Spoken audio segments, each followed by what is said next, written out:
Negara yang paling nomor satu di dunia sekarang, rakyatnya mengatakan dia bahagia adalah bangsa Indonesia. Saya tadi baca berita di NTT, Anda tahu berita itu. Anak umur 10 tahun memilih bunuh diri, saya pakai kata memilih, untuk menyelamatkan hidup ibunya. Dia minta dibelikan buku, ibunya bilang tidak ada uang. Lalu dia memilih bunuh diri. Satu tindakan republikanisme. Seorang siswa kelas 4 sekolah dasar di Kabupaten Ngada, Nusa Tenggara Timur, YBS, diduga bunuh diri karena tak mampu membeli buku dan pena. Ia putus asa dengan keadaan yang dialaminya. Sebab saat meminta uang untuk membeli buku dan pena seharga kurang dari 10.000, ibunya menjawab tidak memiliki uang. Korban juga meninggalkan sepucuk surat untuk ibunya. Surat yang ditulis tangan itu ditemukan di sekitar lokasi kejadian.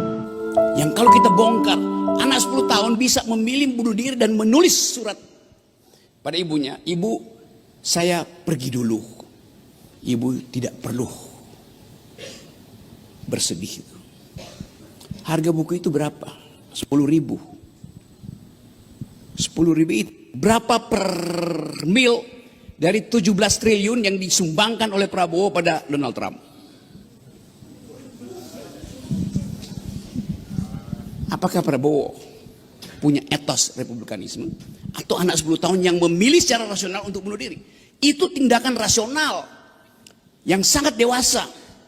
Walaupun dengan konsekuensi secara psikologis kita mesti periksa latar belakang. Tapi dia memilih untuk, dia mau pergi. Dan tanpa ragu dia putuskan, hidup saya harus saya hentikan supaya hidup ibu saya berlanjut. Supaya hidup 5 adiknya berlanjut. Supaya hidup kecamatan itu berlanjut. Supaya hidup kabupaten di NTT berlanjut, supaya publik mengerti bahwa ada yang nggak beres dengan urusan republik. Kita coba pahami kehidupan hari ini dengan mulai menguji bahwa ada etos bernegara yang hilang di kita. Saya bersama pembantu-pembantu saya bekerja sangat keras. Makan siang bergizi gratis. Apakah itu etos publik? Apakah orang-orang di sekitar Pak Prabowo mendiskusikan ide republikanisme? Sampai kiamat kita nggak bisa temukan satu pun keterangan bahwa Presiden Prabowo dilindungi oleh the very ideas of republikanism. Padahal ini republik. Apa akibatnya? Yang kita lihat sehari-hari, ada infrastruktur republik, yaitu bentuk negara, tetapi instalasi di dalamnya adalah feodalisme, rasisme, protofasisme. Kita tidak lihat ucapan-ucapan para pejabat itu berbasis pada upaya untuk mempertajam visi republikanisme. Dan ini akan berakibat pada pesimisme jangka panjang, kehilangan harapan. Kita ingin bikin koneksi itu, the web of intellectual. Tanpa ide itu, kita cuma marah tiap hari itu. Semua orang marah, marah ke semua arah. Marah ke semua arah artinya marah tanpa arah. Kita ingin marah karena kita punya arah, yaitu republikanisme. Sejumlah oposan bertemu dengan Presiden Prabowo, keluar dari Kertanegara senyum. Setelah oposisi pasti dapat posisi. Lalu perlu menerangkan pada publik isi pertemuannya ABCD itu. Padahal 2 hari setelah itu Presiden Prabowo pidato di Sentul. Tidak ada yang boleh menghalangi pemerintah dalam upaya untuk mencapai kemakmuran, keadilan, kejujuran. Semua normatif itu diucapkan oleh Presiden Prabowo. Tapi di ujungnya dia bilang, asal jangan cari gara-gara dengan kerusuhan. Walaupun dia masih tambahkan, bom molotov nggak boleh. Tapi prinsipnya,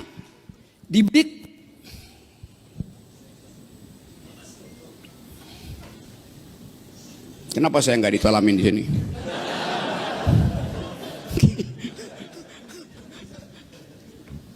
Di belakang uraian Presiden Prabowo ada kecemasan tentang kemungkinan demonstrasi. Coba kita lihat Seolah-olah stabil, tapi undercurrent politiknya penuh dengan kegelisahan. Ini kehidupan pertama ketika kita paham bahwa pada akhirnya seluruh investasi buruk selama 10 tahun Jokowi harus ditelan oleh Prabowo. Udah di sini sebetulnya tuh kemarahan publik. Udah di sini ketidakadilan, di sini ketidakjujuran. Sekali Prabowo datang bicara, dia langsung sampai di hidung. Maka presiden akhirnya tenggelam. Ditenggelamkan oleh pas event. Apakah IHSG drop kemarin gara-gara kebijakan Prabowo? Ya sinyalnya di situ. Tapi ini akumulasi dari pemalsuan dokumen, dari goreng-goreng saham tuh selama 10 tahun. Apakah hutan yang di Sumatera itu hancur gara-gara 1 tahun Prabowo? Ya. Tetapi dia akumulasi dari 10 tahun dibiarkan oleh Presiden Jokowi. Artinya selama 10 tahun tidak ada etos republikanisme. Yang ada adalah etos kerajaan. Jadi kita hidup di dalam bentuk republik without republikanism ethics. Kita sebut ini republik. Tapi kalau kita cari ke segala sudut, mana etos republikanisme? Ini kampus yang didesain untuk reinvest, revisiting our past. Karena Departemen Sejarah UGM sendiri dimaksudkan untuk mengingat ide-ide republik. Tapi justru dari sini pembusukan itu dimulai. Karena rektor jadi semacam agen dari kekuasaan. Jadi kalau SMI mengambil inisiatif untuk menghidupkan kembali ide republikanisme, memang itu yang defisit di kita. Terakhir Pak Prabowo ngomong tentang Prabowonomics di Davos itu. Ya boleh aja. Untuk disandingkan dengan Reaganomics, Thatcherism di tahun 80-an. Tapi kalau kita tanya, epistemological foundation dari Prabowonomics apa? Metodologi dari Prabowonomics apa? Reaganomics pasti ada asal usul, ada asbabun usul dari Reaganomics, yaitu libertarianisme, neokonservatisme, yang diasuh dengan kuat secara akademis di kampus-kampus kanan di Amerika, terutama the Chicago School of Thought. Reaganomics bertumpu di dalam metode yang kuat tentang monetarisme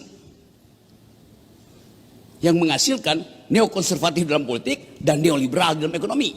Ada mazhabnya.